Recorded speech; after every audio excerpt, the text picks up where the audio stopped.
हमारे यहाँ government ITI के प्रधानाचार्य और राजीव सर को तहे दिल से शुक्रिया करना चाहूँगा। एक बात हो रहा है, आप सभी को तो पता है, आपका नॉलेज सर, हमारी ये नया मैडम है, ये जो है प्लेसमेंट के जो ना एड यही है, प्लेसमेंट कोऑर्डिनेटर यहाँ पे, प्लेसमेंट कोऑर्डिनेटर जो है यही है, Neha ma'am ji. Thank you. तो आप हाँ बिल्कुल। तो मैं सभी का शुक्रिया करना चाहूँगा जो आज इस गवर्नमेंट आईटीआई भिवानी में आप सभी का कैंपस ऑर्गेनाइज किया गया है। अभी तक सर ने बहुत सारी चीज़ें आपको बताई जो कि बेसिक थी, और सभी एक तरह से अगर कहें फीमेल लाइफ के जो पार्ट्स होते हैं, किस तरह से चीज़ें चेंजेस होती है और क्या क्या डिसीजन लेने पड़ते हैं, वो सारी चीज़ें सर ने गाइड किया, आपको समझाया।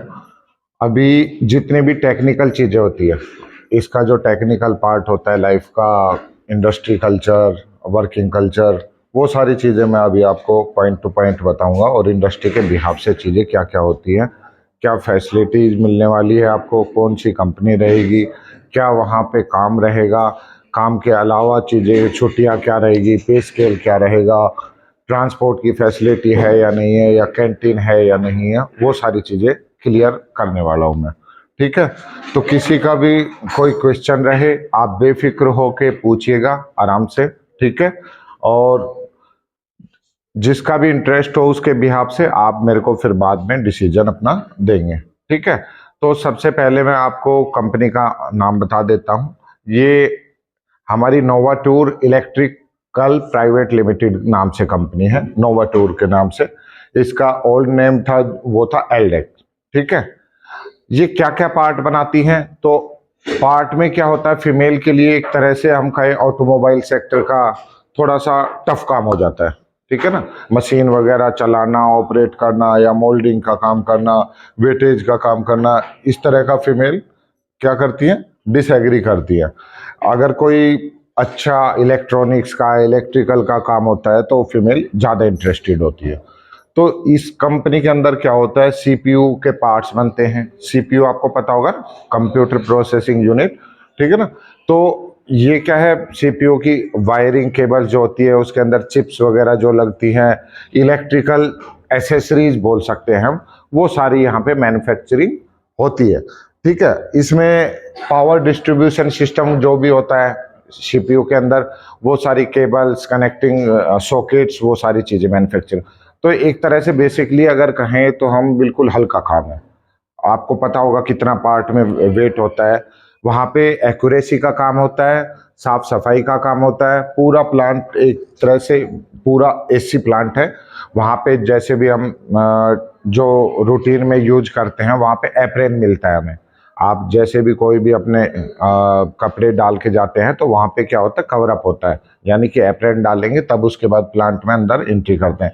यानी कि वहाँ पे डस्ट का कोई काम नहीं है, धूल मिट्टी किसी तरह से, टेम्परेचर का ऐसा नहीं है। वो क्या है, प्लांट में क्या है, सर्दियों में एसी प्लांट है पूरा, तो एसी, अभी गर्मियां हैं तो एसी यूज होगा, और सर्दियों में क्या होता है, हीटर यूज होता है। तो ऐसा नहीं है, साफ सुथरा काम है बिल्कुल। बच्चों के लिए डिपार्टमेंट और वर्किंग की बात करते हैं। जो फीमेल स्टाफ होता है मोस्टली किस डिपार्टमेंट में काम करता है, वो क्वालिटी में काम करता है। ठीक है, क्वालिटी हो गया, और इसके अलावा हमारा प्रोडक्शन में भी कुछ बच्चा काम करता है। उसके अलावा टेक्निकल ट्रेड के अकॉर्डिंग अगर कुछ बच्चा इलेक्ट्रॉनिक्स से है तो इलेक्ट्रॉनिक्स ट्रेड के बिहाफ से वर्किंग दी जाती है।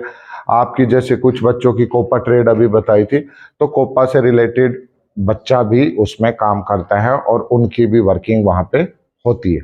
ठीक है, अब बात आती है पे स्केल की। पे स्केल क्या कुछ प्रोवाइड किया जाता है, तो पे स्केल वहां पे इंट्रो के बेस पे है चीजें। 15,000, 14 प्लस 1,000, 14 प्लस 1,000 रुपये अटेंडेंस वार्ड होता है, और 14,000 रुपये जो 8 आवर्स का वहां पे आपको पे आउट दिया जाता है। ठीक है, इसके अलावा अगर क्या होता है, इंडस्ट्री कल्चर में थोड़ा सा कभी कभार क्या होता है, ओवर टाइम का भी प्रोसेस होता है। यानी कि कभी आवश्यकता आपको नीड है, या फिर कई बार कंपनी को भी नीड होती है, या फिर कई बार संडे को भी कर लेता है आदमी।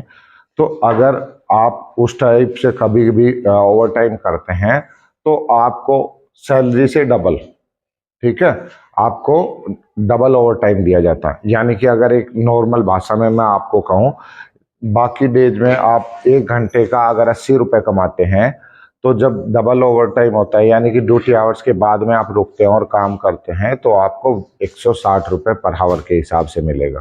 ठीक है, यानी कि आप संडे को एक्स्ट्रा करते हो तो भी अलग से मिलेगा, ड्यूटी आवर्स के बाद आप करते हो तो भी आपको उसका अलग से अमाउंट मिलेगा। ठीक है, बट ये मंथली पेड ही होगा। ठीक है, ऐसा नहीं कि शिफ्ट खत्म हुई उसके बाद नहीं, मंथली जो रूटीन होता है, कंपनी का साइकिल होता है, वो 1 से 30 का होता है। उसके बाद आपकी जो सैलरी प्रोसेस होती है वो 6-7 तक हो जाती है, यानी कि 6 को भी आ जाती है, 7 को, 7 लास्ट होता है तो 7 तक प्रोसेस कर दी जाती है आप सभी के अकाउंट में। ठीक है, उसके अलावा जो कंपनियां छुट्टी देती है उसमें आपको ELCL भी मिलती है।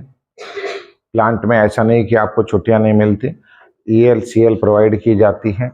अगर मंथ की बात करें तो आप एक छुट्टी ले सकते हैं। ठीक है, एक छुट्टी आप कर सकते हैं, उसका कोई चार्ज नहीं कटेगा आप सभी का। मैम 26 काउंट होते हैं, मंथ 30 का होता है इंडस्ट्री कल्चर में, तो 26 डे होते हैं, 4 संडे होते हैं, और 4 संडे का हॉलीडे होती है, उसका कोई पैसा डिडक्ट नहीं होता। अगर आप उन संडे में वर्किंग करते हैं तो उसका अलग से पैसा मिलेगा आपको। ठीक है, सैलरी से हट के अलग से। ठीक है, आप सभी को एक तरह से इंश्योरेंस पॉलिसी होती है सभी बच्चों की 2 लाख रुपए तक। यानी कि ऐसा नहीं है कि नॉर्मल वर्किंग है, कोई इस तरह का वो चीज़ें नहीं होती, मेडिकल इमरजेंसी वगैरह, बट सभी जो भी काम करते हैं उनका क्या होता है, मेडिकल इंश्योरेंस। कुछ आपत्तिजनक चीज़ें हो जाए कभी मशीन वगैरह से या आपकी गलती से कुछ भी चीज़ें हो सकती है, तो इसलिए सभी का मेडिकल इंश्योरेंस कंपनी प्रोवाइड करती है। ठीक है, उसमें कोई भी किसी तरह की दुर्घटना हो सकती है तो उस टाइम पे आपका फुल ट्रीटमेंट हॉस्पिटलाइज का और सारी चीज़ें कंपनी के द्वारा आपको कराया जाता है। ठीक है, ऐसा नहीं कि आपकी केयर नहीं की जाएगी, वो फैसिलिटी आपको सारी मिलती है। उसके अलावा ट्रांसपोर्ट का मतलब बस वगैरह कंपनी से। तो जो ये कंपनी की जो लोकेशन है वो क्या है, अपने रोहतक से दिल्ली जो रोड है उस पे है, रोड के पास में। ठीक है, नाम भी आपने सुना होगा। तो जो कंपनी की फैसिलिटीज है ट्रांसपोर्ट की, वो अपने पूरे रोहतक में, सांपला में मेन बस स्टॉप बने हुए हैं, वहाँ तक सभी में है। और ड्यूटी हावर्स जो फीमेल्स का होता है वो डे का होता है।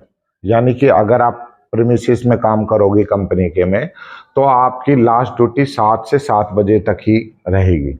आपकी कोई नाइट शिफ्ट या फिर रात को 10 बजे इस तरह से नहीं होगा। फीमेल स्टाफ की ओनली 7 से 7 बजे के बीच में, या फिर इसमें ये भी कह सकते हैं कुछ बच्चों की जनरल हो सकती है ना, 9 से 5 ऐसे भी हो सकता है। मतलब रहेगी 7 से 7 के बीच में ही, कोई भी नाइट वगैरह या इस तरह का कोई भी कल्चर नहीं है। ठीक है, तो साफ सुथरा काम है। आप मेडिकल इमरजेंसी की फैसिलिटी भी है, वैसे आपको ट्रेन करने के लिए, गाइड करने के लिए टीम लीडर और सुपरवाइजर वगैरह होते हैं प्लांट में, तो वो सभी भी फीमेल है। ऐसा नहीं कि आपको, मतलब वहाँ पे male female both are working. ठीक है, बट आपका जो मोस्टली वर्किंग है, जो आपका वर्क कल्चर जहाँ पे रहेगा, वहाँ पे अटेंड करने वाले आपको कौन रहेंगे, मोस्टली फीमेल स्टाफ ही रहेगा। तो इस तरह का भी कोई इन फ्यूचर में कोई गैप नहीं आएगा कि आपको कोई मेल ट्रीट कर रहा है तो वहाँ पे बदतमीजी वगैरह इस तरह से कुछ देखने को मिले, तो आप फीमेल्स ही रहेंगे। जो बच्चा कंटिन्यू करेगा उसको ईयरली ग्रोथ भी, प्रमोशन भी, सारी चीज़ दी जाती है। अगर कोई 1 साल करके भाग जाता है इस तरह से तो उसके लिए तो कुछ नहीं सोचा जाता है, आपको भी पता है। बट अगर कोई कंटिन्यू करता है, भविष्य में आगे काम करता रहता है, तो उसको ईयरली ग्रोथ मिलेगी। ईयरली ग्रोथ का मतलब आप समझ रहे होंगे, दोनों चीज़ों से है, पैसे के हिसाब से भी और प्रमोशन के हिसाब से भी। ठीक है, यानी कि आपकी सैलरी भी इंक्रीज होगी और आपका जो एक तरह से पोस्ट होती है उसमें भी इजाफा होगा। ठीक है, ये सारी चीज़ हो गई। ट्रांसपोर्ट का मैंने बता दिया। अब बात आती है कैंटीन की। ड्यूरिंग द ड्यूटी हावर्स, जो आप ड्यूटी का समय है उसके दौरान आपको जैसे टी स्नैक्स प्रोवाइड किए जाते हैं, लंच प्रोवाइड किया जाता है, वो कंपनी विल पे। ठीक है, यानी कि आपको फ्री ऑफ कॉस्ट कंपनी की तरफ से आपको स्नैक्स, और इवनिंग में भी स्नैक्स होते हैं, और लंच टाइम में लंच आपका प्रोवाइड किया जाता है। वो सभी का सामान होता है, चाहे कोई छोटी पोस्ट पे है, चाहे कोई बड़ी पोस्ट पे है। आपके प्लांट में वो बात है, हर तरह के लोग रहते हैं, वो हर पोस्ट के पर्सन वहीं पे लंच करते हैं, वहीं पे सारी चीज़ें होती हैं, और सभी का सेम चीज़ें होती हैं। ठीक है, ऐसा नहीं कि आपके लिए अलग से सेपरेट कैंटीन में कुछ बनाया है और अलग से दूसरे पर्सन कुछ अलग खा रहे हैं। ठीक है, सभी का समान रूप से सारी चीज़ें होती हैं।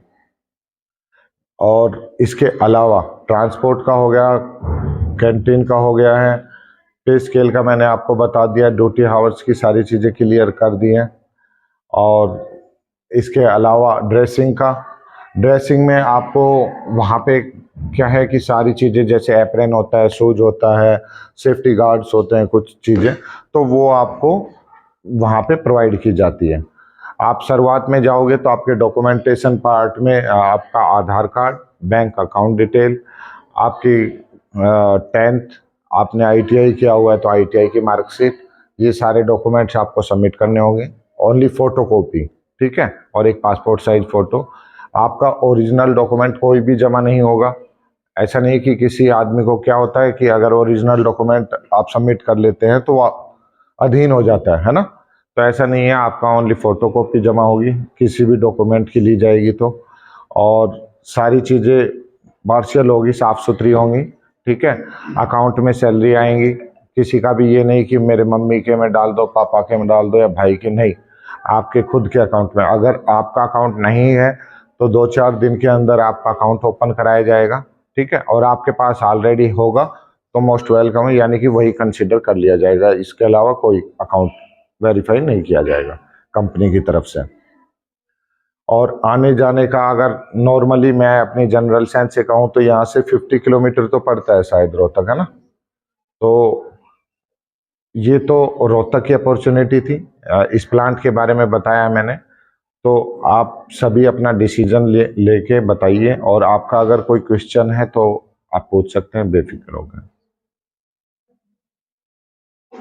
आप लोग क्लोज करो।